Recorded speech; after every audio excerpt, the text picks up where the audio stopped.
Welcome back to the deep dive. Today we're digging into a concept from a pretty powerful devotional text taken from the devotional Rhapsody of Realities by Pastor Chris. That's right. And it's all about providing a very precise blueprint for spiritual living. The authors call it the way that wins. The way that wins. Okay. Yeah, And it sounds like there's a specific set of principles here, pretty uncompromising stuff about how believers should sort of interpret reality. absolutely. So our mission for you, the learner, is really to pull out these core principles, to understand the mechanism the sources say you must use to completely shift your perspective. And it sounds like a radical shift. Oh, it is. Moving Yeah. away from the physical world, what your senses tell you, towards something purely spiritual, guided by what they call the Word. It's a total overhaul intellectually and emotionally, too. Right. And there's a key piece of scripture that kicks this all off, isn't there? Romans chapter 8, verse 13. Yes, exactly. The source quotes it directly as the foundation for this whole winning way. It says, "For if ye live after the flesh, ye shall die. But if ye through the Spirit do mortify the deeds of the body, ye shall live." That word mortify, it jumps out. It's not just about, like, stopping bad habits. No, not at all, actually. In this context, flesh or body isn't just about sin in the usual sense. It's more about relying on your senses, Ah, your base instincts, immediate physical reactions, fear, worry, anything based on what you can just see, hear, touch, empirically observe. so mortify means. It means actively making those sensory inputs ineffective, stopping them from guiding your life choices. It's presented as a conscious intellectual choice to override the immediate physical stuff. Because that immediate input, the source says it leads to failure. Right. Or as the text puts it, death. Precisely. That's the dichotomy they set up. Sensory path equals death, spirit path equals life. Okay, so that leads to the big question for this deep dive then. How do you actually do that? How do you Yeah. make that override happen in practice? Choosing the live path, the spirit path, when, everything you feel and see might be screaming the opposite, the die path. Well, the starting point, according to these sources, is what they call the principle of perspective. Okay. The very first instruction is clear. As a believer, you have to see and interpret life only from what they call the Christ perspective. Only from that perspective. Yes, it explicitly warns against using your senses, what you see, hear, feel, touch, as your primary interpretation tool. Wow. I mean, that sounds incredibly difficult. We're kind of hardwired as humans to react to sensory input, right? For survival, even. It definitely challenges conventional logic, yeah. So rejecting those basic inputs for something unseen. It's a big ask. Mm. But the core assertion here is that life is spiritual. That's the premise. Okay, life is spiritual. So if you want the winning way, Yeah. you have to operate by the rules of that spiritual reality, which means the way of the Spirit and the Word. The source argues you must align yourself with the Word.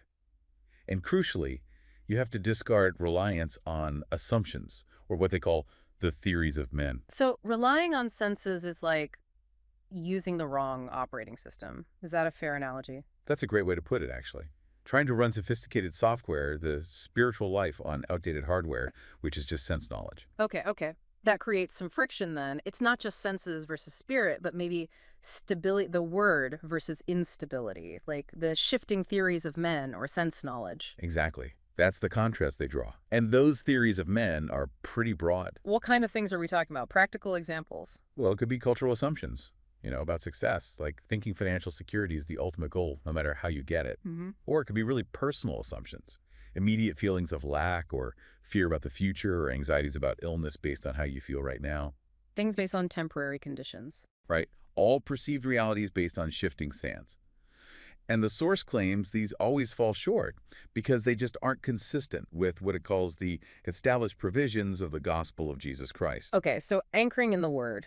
It needs to be more than just positive thinking then. Oh, much more. It demands real precision, high precision alignment, you could say. Meaning everything you believe must line up with the actual provisions of the gospel. And that includes specifics about Christ. Yes, who he is, what his mission actually accomplished, and importantly, the practical reality of his life operating in the believer right now, today. Okay. And the source is very clear. Yeah. This gospel brought something new. It introduced the kingdom life. Kingdom life, if we were to sort of strip away the specific religious language just for clarity for a learner, Mm. is kingdom life basically living by a different set of rules, like higher spiritual principles that override natural cause and effect? That's a very good way to capture it, yes.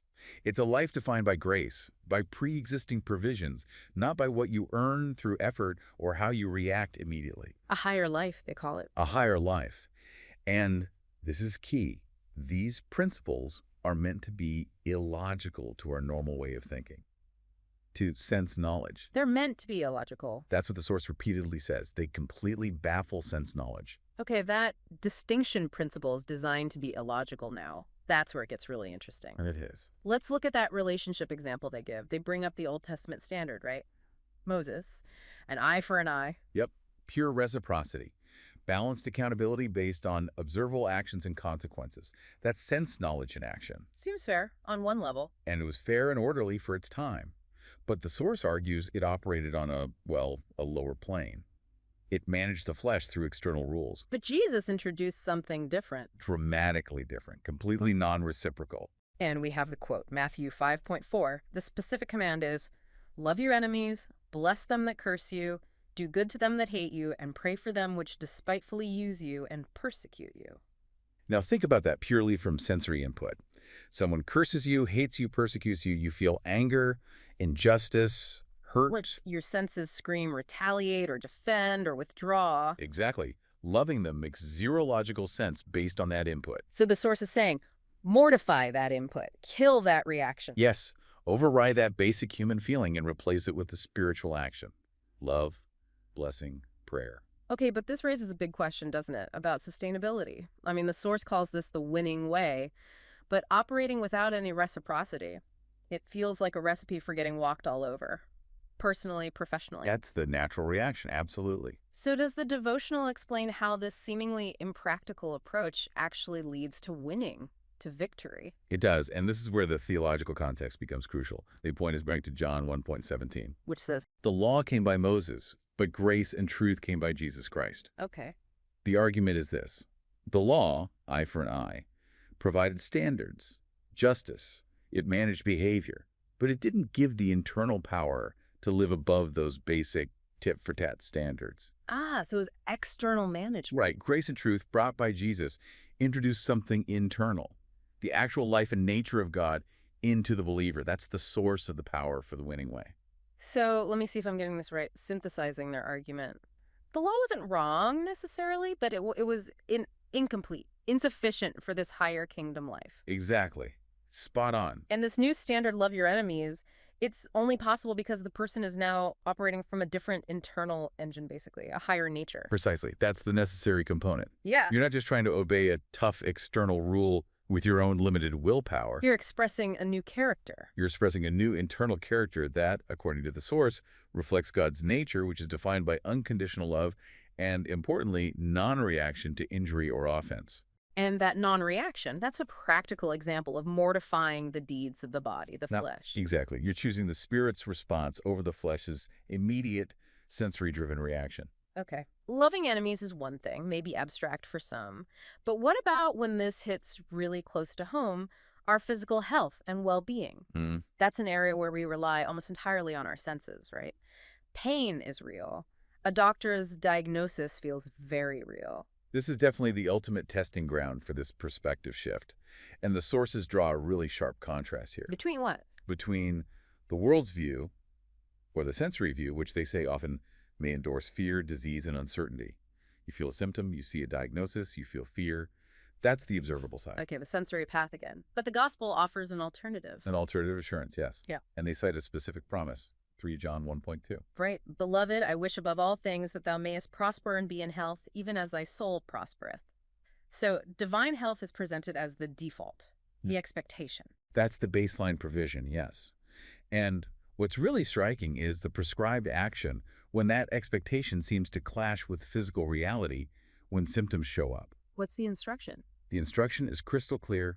Do not panic. Don't panic. Because panic, in this framework, is seen as a fear-based reaction. Hmm. It's driven by the senses, and the moment you panic, you've jumped onto the flesh path, the losing path. But I mean, for a lot of people, being told to just dismiss physical symptoms, that feels like a huge ask. Maybe even irresponsible, some might say. It's a challenging directive, no question. Does the source offer any wiggle room?